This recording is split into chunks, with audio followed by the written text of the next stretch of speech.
Dá pra pagar? Como é que vai? Pode apagar? Pode.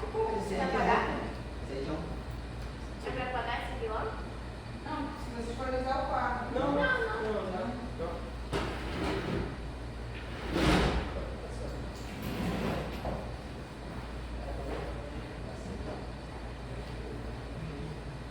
Boa tarde. Eu me chamo Eliana Jordana Chamo Matheus dos Santos. e hoje a gente vai apresentar o tema cidadania.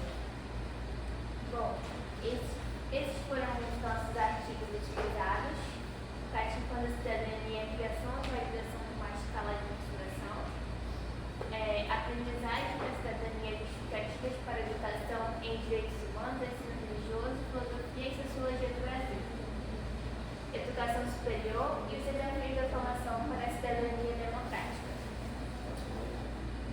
Bom, o que eu vou falar aqui é o praticando a cidadania. Mas, o que é cidadania?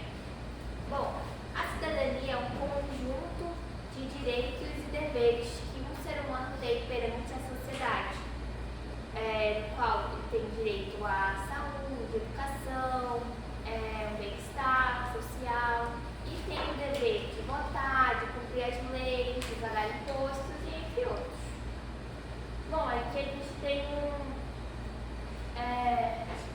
uma citação aqui do artigo que eu mencionei.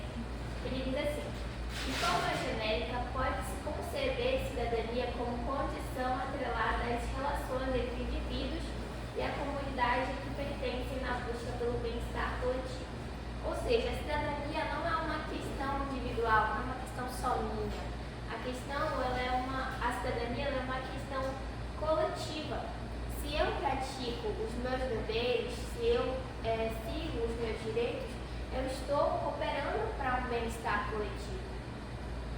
Então, a gente vai se aprofundar mais no artigo quando vamos para a teoria de Marshall, no qual ele vai dividir a cidadania em 3 tópicos: civil, no qual vai dizer sobre os direitos e deveres que uma sociedade tem, que um ser humano tem com a sociedade; político, no qual o governo tem envolvimento junto com a sociedade, com a volta e tudo mais.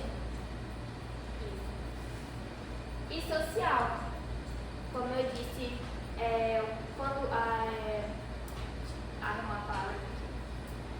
O social, ele é como a gente age na sociedade, como está a sociedade, entendeu? Tipo aqui dentro da sala, como é a sociedade aqui dentro da sala. E essas 3 dimensões, elas vão definir como está sendo utilizada a nossa cidadania, se ela está cumprindo os deveres e direitos, se ela tem uma política boa, se ela tem uma sociedade boa também. Aí faz com que possamos repensar e mudar aqui o nosso ambiente e também para criar políticas novas, ideais novos através desses 3 pilares aqui. Agora, indo para o segundo artigo que a gente escolheu, aprendizagem da cidadania, a gente percebe que nem sempre foi assim no Brasil.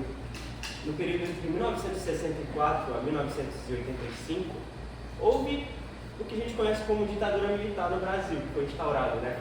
Onde muitos direitos como civis, políticos e sociais, que a Juliana acabou de mencionar na teoria de Marshall, foram completamente negados. As pessoas eram censuradas, elas eram vítimas de tortura e exílio, não tinha liberdade de expressão, liberdade de imprensa, liberdade ao voto, direito à privacidade, liberdade acadêmica, né? O ato de pensar criticamente dentro das universidades, isso tudo era meio que, como eu posso falar, era investigado, não poderia fazer isso.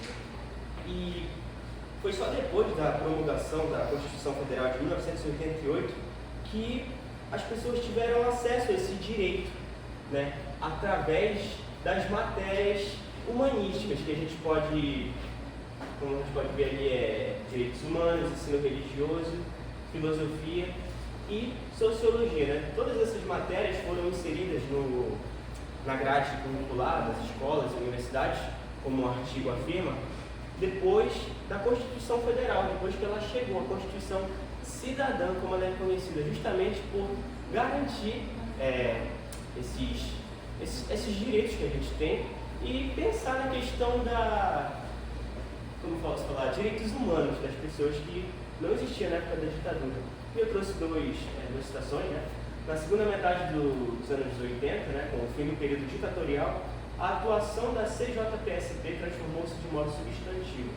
Ao entender que o encerramento do regime não interrompia práticas autocráticas, passou a se dedicar à elaboração de ações difusas no plano educacional a fim de disseminar uma cultura para a paz. Ou seja, a Comissão de Justiça e Paz de São Paulo foi uma entidade fundamental para colocar essas disciplinas, como eu falei, ensino religioso,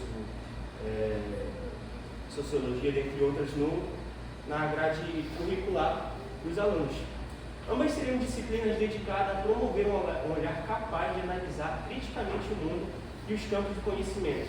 O exercício da cidadania esteve, portanto, relacionado com essa capacidade de interpelação tanto dos fenômenos sociais como das ideias, ou seja, mais uma vez reforçando que essas disciplinas foram fundamentais para esse exercício da cidadania.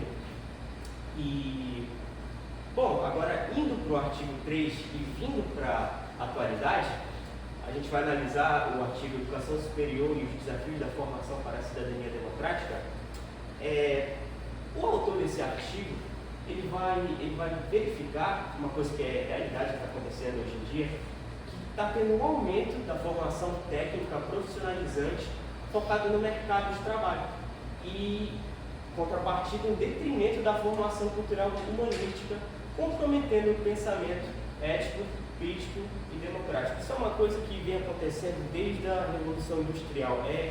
Faz parte do capitalismo em si, visar o lucro, a eficiência e em detrimento da formação humanística, em matérias como ensino religioso, sociologia, filosofia, como eu mencionei anteriormente. Está tendo uma diminuição muito grande dessas matérias nas escolas, na faculdade, ou às vezes até a remoção delas, justamente porque as pessoas não dão tão bola.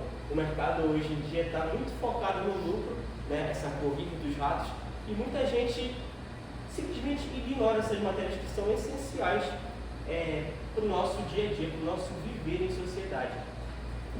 E, bom, esse terceiro artigo, como eu falei, ele vai dividir a cidadania, não dividir na verdade, ele vai explicar 3 pilares que são fundamentais para a cidadania, que é o pensamento crítico, a habilidade de questionar, refletir, tomando decisões informadas e promovendo uma cidadania ativa. Ou seja, pensar, né? Por exemplo, às vezes a gente está inserido dentro de por exemplo, uma religião ou na nossa família mesmo, a gente está tão preso ali, até a questão da ideologia que a gente aprendeu no trabalho anterior, e a gente tende a não pensar criticamente muitas das vezes, e a ausência dessas matérias só reforça essa ideia de não pensar e tal. Tem a cidadania universal, como ele chama, o autor Dal Bosco, né?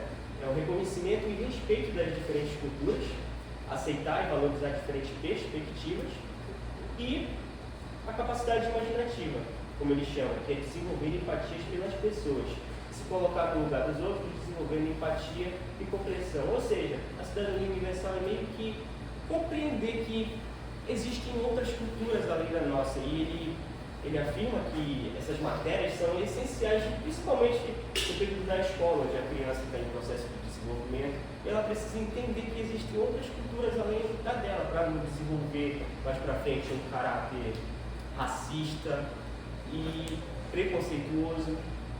Já a capacidade imaginativa é justamente isso, se colocar no lugar do próximo e, enfim, exercer a cidadania. Bom, e para concluir, como visto dentre esses 3 artigos, a gente vê a importância dessas matérias humanísticas, principalmente a nossa matéria de filosofia que a gente está tendo. Como ela é importante perante a todas as outras matérias que a gente tem, tecnicistas, né? E para poder mudar o nosso caráter de profissional futuramente, com ética, moral, valor, tudo que a gente aprende. Então fica essa questão, que tipo de profissionais a gente está formando nas faculdades, na escola? Será que a gente está formando cidadão, um cidadão que tem esse pensamento crítico, que vai pensar no próximo, fica esse questionamento. E é isso. Obrigado.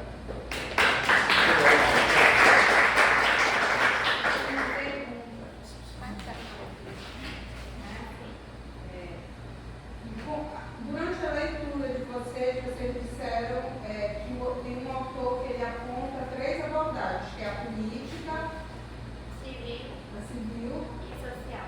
e a social. Política, qual é a diferença entre os 3? A política ela vai estar relacionada ao governo, ao que o governo manda ali para nós, como o direito ao voto, quer dizer, o voto que ele põe, que a gente faz, os impostos, as leis. Já a civil, ela vai mostrar, digamos, o resultado disso, os direitos, os deveres que você tem que fazer. E o social, ele vai te dar também o resultado do que acontece. Porque o social ele vai dizer mais sobre a sociedade, a questão do gênero, respeito entre a sociedade, eu acredito. Como agir em conjunto com as pessoas. O político está muito ligado nessa questão do voto, por exemplo, de escolher quem vai estar nos governando, justamente o que foi perdido na época da ditadura militar, no Brasil, em 1964.